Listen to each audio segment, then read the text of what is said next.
ये जो प्रिय बोलने वाले, इनसे बड़ा दुश्मन कोई नहीं है। कोई बिरला होता है जो प्यार का अर्थ समझता है, अपने प्यारे के सुख में निमग्न रहना। वो तो केवल सच्चिदानंद भगवान ही जानते, दूसरा कोई नहीं। प्रीति की रीति रंगीलों ही जाने, ये संसारी जानेंगे। ये अपने स्वार्थ के बसीभूत, ये अपनी वासनाओं के कीड़े, ये प्रीति को जानेंगे, ये प्रेम को जानेंगे। तुम्हारे हृदय को छलनी कर देंगे। अगर बात नहीं मानोगे तो बाद में पछताओगे। हे सिंहवत जीना सीखो, सियारवत अगर जीवन जीना है तो इनके अनर्थ वचनों में लग जाओ। ये तुम्हें रुपया दे सकते हैं, तुम्हारा बैंक बैलेंस बढ़ा सकते हैं, लेकिन तुम्हारे हृदय की भोग वासना को नहीं मिटा सकते। और भोग वासना नहीं मिटी तो चक्रवर्ती सम्राट भी एक महान दरिद्र है, क्योंकि उसके अंदर असंतोष है, भोगों की आशा है। और फिकर भारी फक नहीं करे ताको नाम फकीर। कोई चिंता नहीं, कोई परवाह नहीं, इससे बड़ी कोई स्थिति नहीं होती।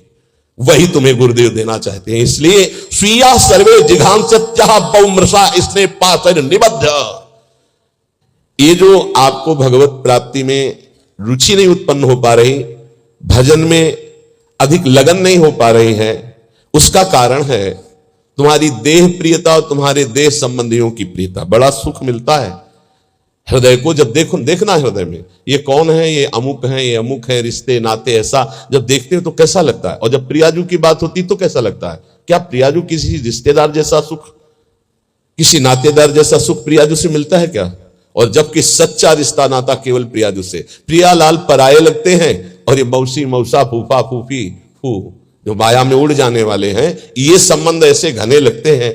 असली रिश्ता इतना छोटा, इतना कमजोर, और नकली रिश्ता इतना जोर का कि असली रिश्ता फीका पड़ जाए।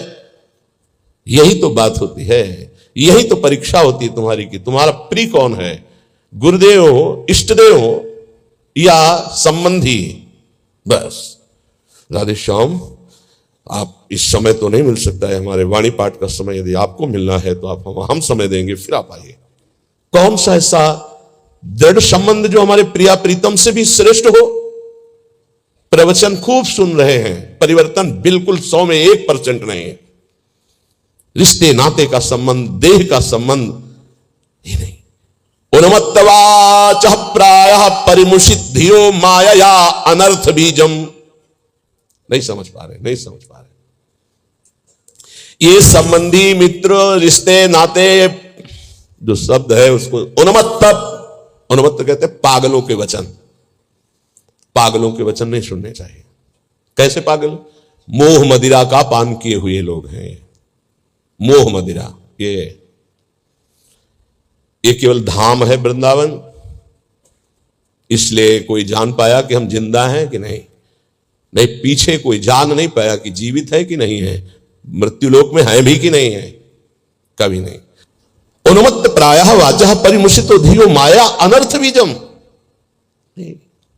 हम इष्ट के संबंध के लिए अनंत जन्मों से भ्रमित होकर भटकते रहे। अब इस जन्म में नहीं, दबाव, रिश्ते का दबाव, परिवार का दबाव, संबंध का दबाव, तो भगवत संबंध कहां रहा? भगवत संबंध कहां रहा? यही श्री जी देख रहे हैं। आगे चलकर जो दुर्दशा होगी उसे नहीं समझ पाओगे। वो हमें दिखाई दे रही, तुम्हें नहीं। बिल्कुल संभल जाओ, अब भी संभल जाओ। बार बार कहते हैं उन्मत्त प्रायवाचः परिमुषितो धियो माया अनर्थ बीजम। ये अनर्थ का बीज बोने वाले परिवार के जन होते हैं। अनर्थ का बीज ये उन्मत्त मोह मदिरा का पान करके बात करने वाले होते हैं। इनकी बातों में ममता मोह की गंध है, जो तुम्हारे हृदय की भागवतिक संबंध की सुगंध को छीण करना चाहते हैं। कोई भी हो। स्वार्थम मत्वा कृतार्था अथन सुख विवेकादयो अग्राह्य वाचा। ये अविवेकी है, स्वार्थ भरे लोग हैं। इनकी बात को कभी नहीं सुनना चाहिए, क्योंकि विवेक रहित है। अग्राह्य, इनकी बात को ना सुनना चाहिए ना मानना चाहिए।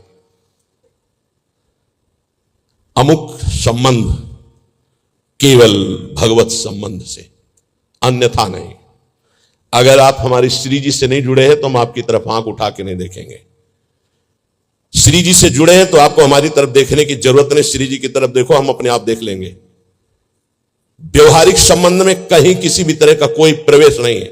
श्री जी का संबंध उन्मत्त प्रायवाचः परिमुषितो धियो माया अनर्थ बीजम स्वार्थम मत्वा कृतार्था अतन सुख विवेकादयो अग्राह्य वाचा। ये संबंधी, ये रिश्ते नाते, ये मोह मदिरा का पान करके ऐसे वचन बोलते हैं कि फिर संसार की ममता जागृत हो जाए। ये मोहित करने वाली, हमारी परमार्थ की वृत्ति का नाश करने वाले होते हैं। ये अनर्थों के दुख का बीज बो देते हैं। ये विवेक रहित बोलते हैं, इसलिए इनकी बात अग्राह्य वाचा, इनकी बात सुने मत, नहीं तो परमार्थ भ्रष्ट हो जाएगा।